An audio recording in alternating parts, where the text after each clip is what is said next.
Il-Gvern qed jagħmel pressjoni biex l-Oppożizzjoni ma tistaqsix domandi skondi fil-Kumitat Parlamentari għal kontijiet pubbliċi kif bħalissa dan qed janalizza il-kuntratt skandalus li kien sar mal-Electrogas għal Power Station ġdida.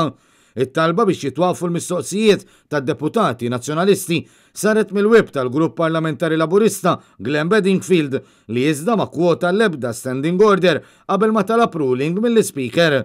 Minnaħa tiegħu id-deputat nazzjonalista Keril Aquilina insista li m'hemm l-ebda bażi għal din it-talba minnaħa tal-Gvern.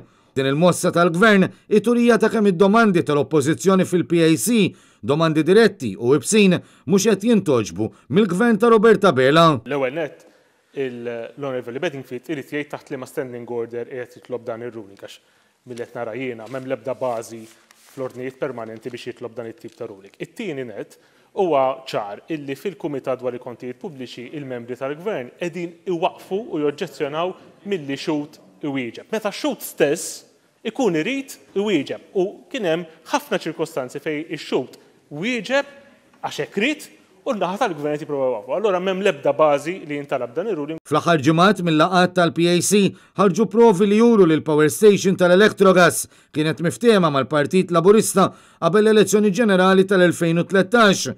Dan il-kuntratt skandalus diġà kien ikkundannat mill-Uffiċċju tal-Awditur Ġenerali.